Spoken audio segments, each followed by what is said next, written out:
Hello दोस्तों,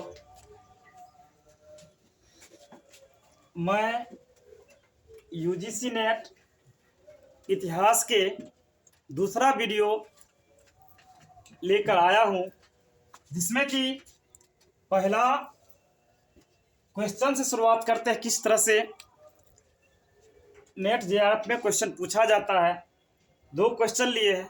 इसके बाद फिर उस पाठ पर चलेंगे। तो क्वेश्चन है क्या, सूची 1 को सूची 2 से सम्मिलित कीजिए तथा नीचे दिए गए कूट से विकल्प का चयन करें। क्वेश्चन ये है, मतलब सूची 1 को सूची 2 से मिलाना है और इसके बाद जो कूट दिया उससे हमको आंसर मिलाना है। अब यहाँ सूची 1 में कुछ ग्रंथ है और सूची 2 में किसने लिखा है उसका चर्चा किया गया है, जिसमें कि गीत गोविंद को किसने लिखा है। गीत गोविंद जयदेव लिखा है। गीत गोविंद अगर देखा जाए तो जयदेव ने लिखा है। इसके बाद परिशिष्ट पर्वन है।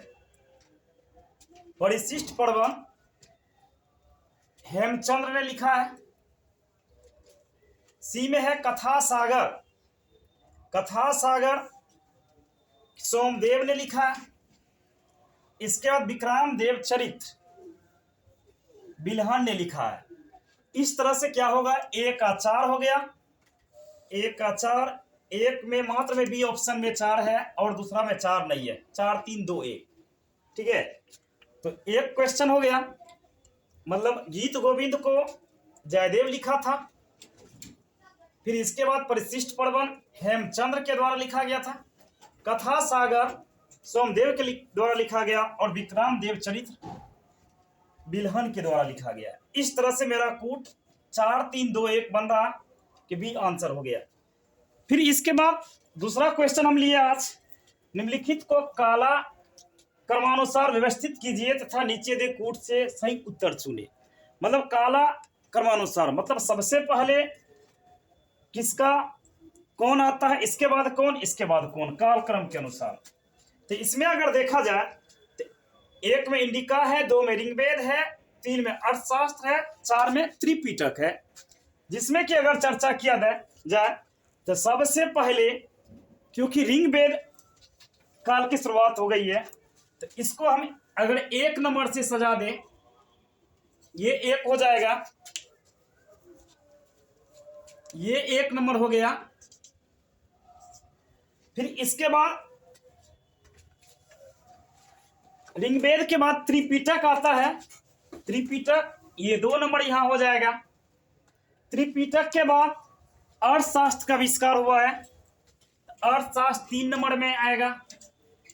फिर इसके बाद चौथा नंबर इंडिका मेगास्थनीज का पुस्तक था, उसके बाद ये 4 नंबर आ गया। इसका नंबर मतलब हुआ कूट में कौन दिया है, 1 2 3 4, 1 1 पहला है 2 नंबर, तब 1 में 2 है तो 2, इसका मतलब 2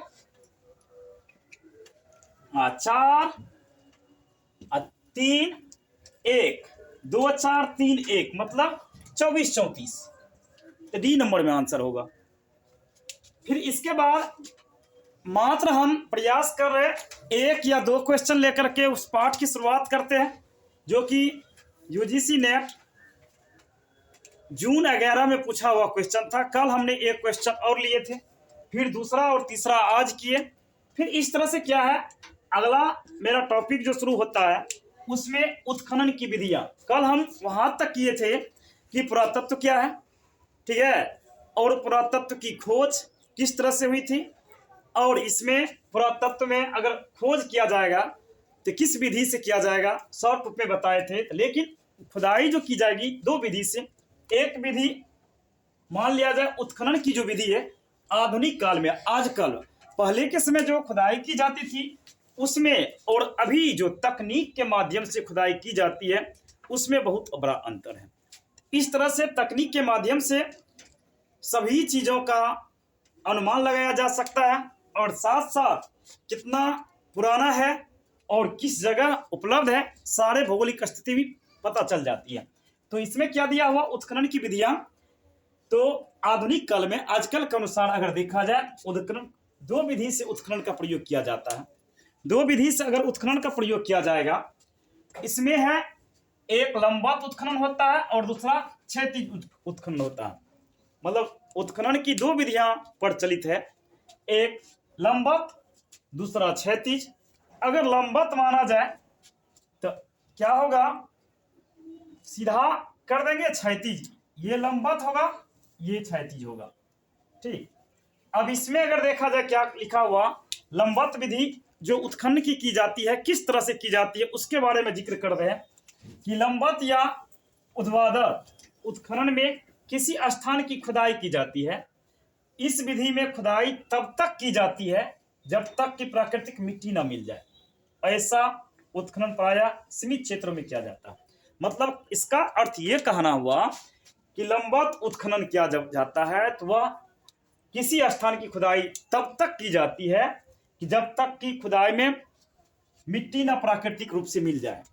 अगर प्राकृतिक रूप से मिट्टी मिल जाता है तो उस उत्खनन को वहीं रोक देते हैं, फिर जिससे पता चल जाता है कि उस क्षेत्र में किस चीज का था। अब उत्खनन प्रायः सीमित क्षेत्रों में की जाती है जहां हमको पता चला उसमें, और जिससे पता चल सके उस क्षेत्र में किस चीज का पता, किसी चीज का पता लगा सके या कोई वस्तु कितना पुराना है। और इस विधि मतलब सबसे मेन चीज यहाँ क्वेश्चन जो बनता है, उत्खनन विधि को मुख्य रूप से प्रमाण दिया किसने, उसको माना किसने, तो व्हीलर ने क्या कहा, उत्खनन विधि को काल मापन या संस्कृत मापन की संज्ञा दी। क्वेश्चन यहां ही बन गया। इधर यूजीसी नेट में खास करके क्वेश्चन की शुरुआत जब होती है, करा लंबवत उत्खनन विधि जो की जाती है किसने ऐसा कहा कि काल मापन या संस्कृत मापन की संज्ञा दी, या तो लंबवत उत्खनन में किस चीज का पता चल जाता है, तो इसलिए व्हीलर ने स्पष्ट किया कि काल मापन या सांस्कृतिक मापन की संज्ञा दे दिया उत्खनन जो लंबवत की जाएगा। फिर इसके बाद अगर देखा जाए लंबवत उत्खनन की कुछ सीमाएं हो सकती है, कहां तक किस सीमा तक हम लंबवत उत्खनन कर सकते हैं, ये रूपरेखा उन्होंने दर्शा रहा। तो हम इसके बारे में बता रहे हैं कि लंबवत या ऊर्ध्वाधर एक ही उत्खनन होता है।